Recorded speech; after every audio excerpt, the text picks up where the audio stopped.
everybody, I'm JJ Johnson. You're watching Reality Survival. So this is going to be the fourth 5 things that new preppers should buy as soon as possible. I started this series about 4 videos ago, or 3 videos ago. Or there's 3 videos in the series, I should say. And the purpose of this series is for new preppers. I get this question a lot. And it's like, well, what should I buy first? You know, and they want basically a list of how should I go down and buy things. Well, first, let me say that buying things is not the very first answer. Okay, I've got a video that talks about how to start prepping. There's a whole playlist. I'll try to put that in the description below. It talks about some of the stuff you should do before you start buying things, because there's a lot of things you can do. But once you're ready to start buying things, then this is the list that I recommend. When this series is done, if you have all the things on this list, you're going to be fairly well prepared for many, many situations. Now, I'm not going to say you're going to be totally prepared for all situations, but you're going to be in a better situation than probably 90% of people in America. So anyway, with that, we will get started off with this. Number 1 on this list is a good fire starting kit. As you know, if you've watched the rest of the series, I'm trying to develop the series in a way that focuses primarily on bugging in, but also has items in it that can be used in case you had to bug out. And so a fire kit is one of those items that you could use in both. You may need to start a fire, you know, in your home if you've got a fireplace or something like that to keep you warm. You could have to start fires for cooking, different things, whatever the case may be. You know, it really just depends on the situation. There are so many variables that we can't cover everything here, and we can't, you know, talk about all the different situations.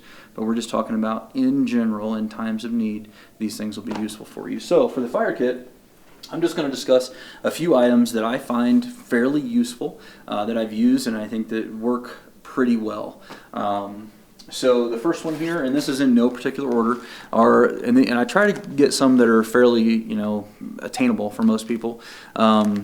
Fire sticks, the little Coghlan's fire sticks. These are basically wax impregnated cardboard sticks, and they work pretty good. You know, they work pretty good for starting a fire. You basically just break them up. You can light them with a match, a lighter, a ferro rod, whatever the case may be, and you know, they work out pretty good. And they're pretty inexpensive. And I'll have links for as much of this stuff as I can below to my Amazon affiliate links. And if you guys use those, I really appreciate it. That definitely helps to support the channel. Okay, so the next thing is the spark light. These are a commercial sort of, if I can get them out, kind of a commercial version of basically like a little cotton ball that's, you know, probably got some degree of wax or something in them. I don't know. I think they're just mostly cotton.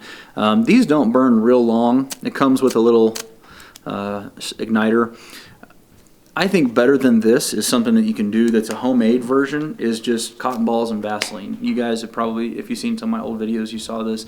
Cotton soaked Vaseline balls is probably one of the best fire starters out there, and it's super cheap if you make it on your own. But if you want to buy something that comes in a little, you know, container like this, these work okay. They only burn for a couple of minutes, but they, you know, they do work. Okay. Next thing, this is probably one of my favorites from when I was in the military, and that is when I was active duty anyway. I still work for them, but trioxane. And comes in a little package like this. Now they've cut the amount in probably half of what they used to be. This is only about the size of like a $50 now. It used to be basically double that in one package. These will still burn about 10 minutes or so, and they burn very hot. They burn pretty much odorless and pretty much flameless. So, you know, they're a pretty good option for, you know, using with a little small, you know, like a canteen stove, you know, canteen cup stove and those kind of things. They actually work out really well for that. But they also just work wonderfully for starting fires, especially if there's a little bit of damp wood or something like that. You know, these are going to work really good. Those are a little more on the expensive side, but very effective. Okay. Another old favorite is fire paste. Now, I don't know what exactly this stuff is. I think it's just like, I don't know, gelled alcohol or something, but petroleum distillates and ethyl alcohol, it says.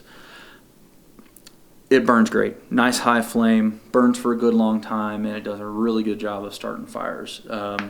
Obviously, it's not going to last forever. Depends on how much you use it. It's going to squeeze out, but it's pretty inexpensive as well. Fire paste works good. Okay, so the next one are these Esbit cubes. I think these are basically what's called hexamine, and they come, what do they come, like 12 in a pack, I think. Excuse me. And also burn very long time. They probably burn a good, 7, 8, 10 minutes if I had to guess. Also a clear flame, pretty odorless, and very similar to the trioxane. Just works really nicely. And then the survivalist favorite, the wet fire. And wet fires also work very well, and they don't quite burn probably as long as the hexamine and trioxamine, but they do put off a good high flame, and they work out very nicely. And they're small. You can put them in a lot of little miniature survival kits and stuff like that. But so those work good. Some people are big fans of having stormproof matches. These are Coghlan stormproof matches. I'm not as big a fan of these personally. I think they're okay, but I think a good ferro rod or just a Bic lighter, is going to work really good for the ignition source for all this stuff. So anyway, that is the first item. So let's move along to the second item. Okay, so the next item on the list is one that is also very important, and that is emergency blankets. I'm just going to show you 3 different types I've got back here. These blankets could be anything, but the reason it's important to have emergency blankets is because if the power goes out or you find yourself in a situation where your heater isn't working for whatever reason in the middle of the winter, you might need to, layer up on some blankets. Now, Pastor Joe Fox on his channel, I suggest you guys check out his channel as well, Viking Preparedness. He talked about this in one of his videos not too long ago, that if you're inside of a house, and with 4 walls, and you've got some sleeping bags, some blankets, stuff like that, you're not going to freeze to death. And he's right. He's absolutely right. If you've got plenty of blankets, no matter how cold it gets, you're keeping the wind off of you and all that kind of stuff, inside of a home, you're not going to freeze to death. But you need to have the supplies to be able to stay warm. And so that's why I recommend keeping some emergency blankets. Now, they could just be old, nasty blankets like this, that I think I got from a garage sale or something like that, or maybe I picked it up from my grandma. I don't even know where I got it. Maybe you're going to get, a real nice, Pendleton wool blanket, something like that, is going to be real high insulated value. Or it could even just be these, emergency wool blankets like this. It doesn't really make that big of a difference of what the blankets are, where you get them. They could be old comforters, they could be, whatever the case may be. But have enough so that if it got really, really cold in a cold snap and your heater wasn't working, you could pile them on your bed, put some, extra blankets and covers on there, and stay nice and toasty warm throughout the night. All right, with that, let's go ahead and take a look at the third item. Okay, so for the third item, we're basically looking at a plate carrier and a soft vest. And I put these together because the way that I use them, I have to use them together to get the appropriate level of protection. But depending on what setup you decided to buy, you could do something differently. But I think this offers the most versatility for the widest variety of situations, so that's why I'm going to talk to you about it here. This is just an Operator 2, I think Condor Operator 2 plate carrier. It's a very simple one. I've put some basic, 3, it's a double pouch, so that you got pistol pouches on the outside and then the AR magazines here on the inside.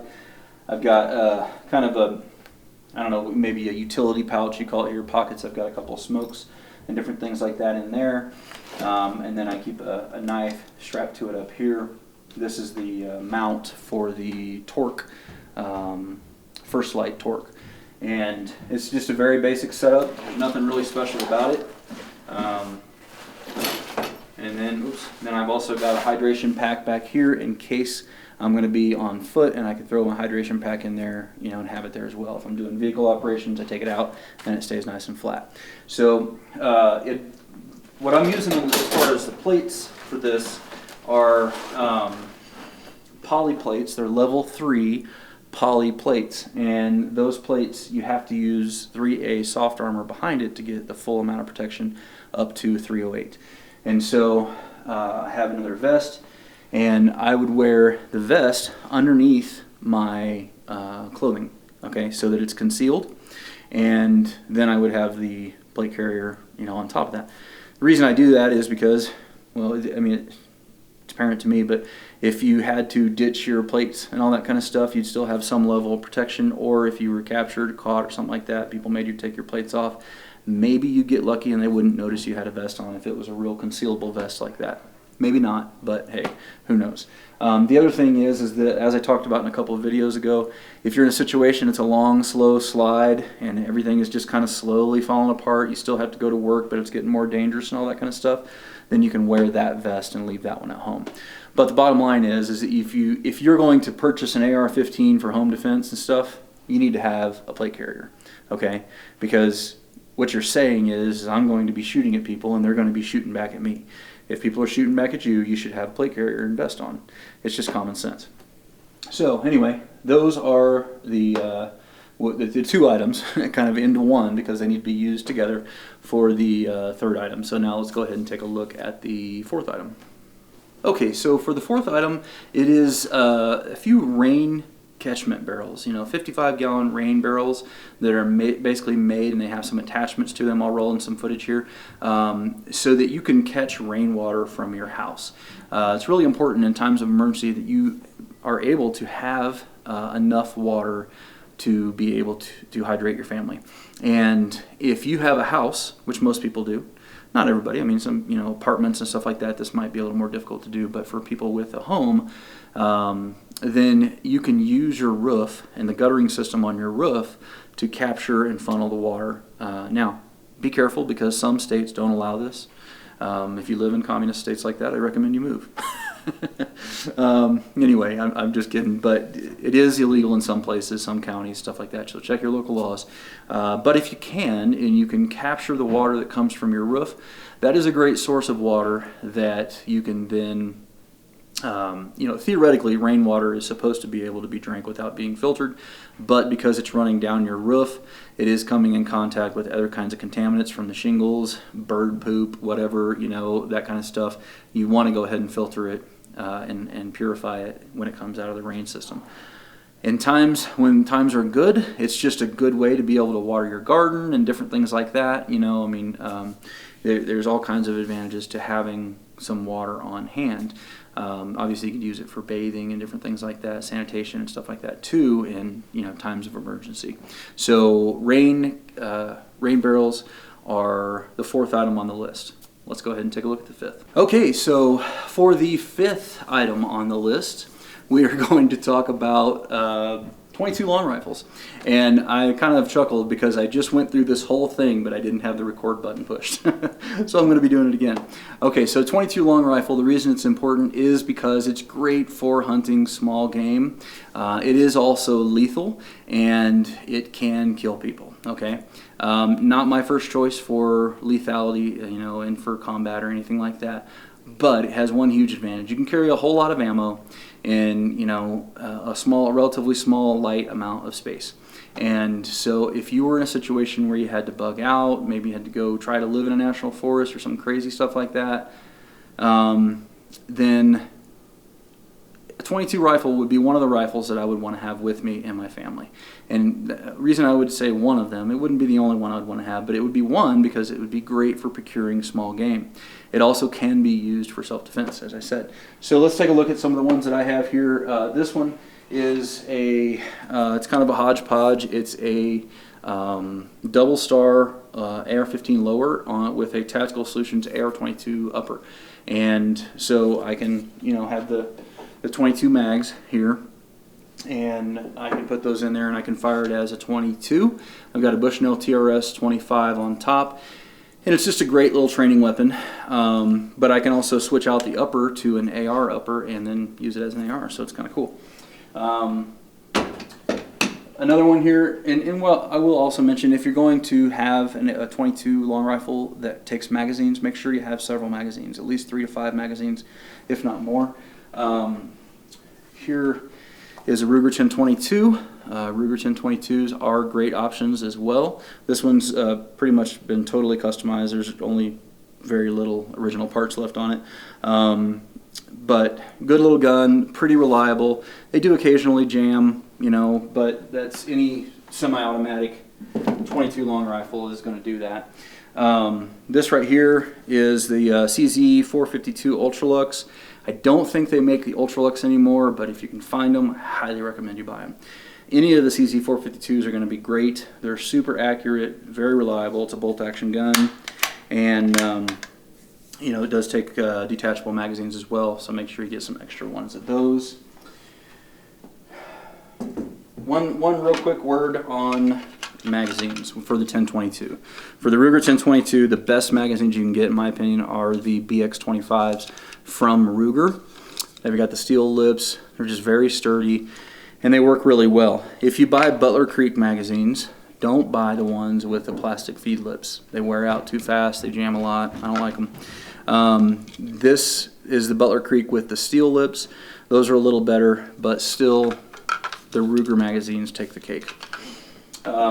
As far as ammo goes, personally, I'm not, I'm kind of an ammo whore. Like, I don't care what brand it is, as long as it fires and cycles good.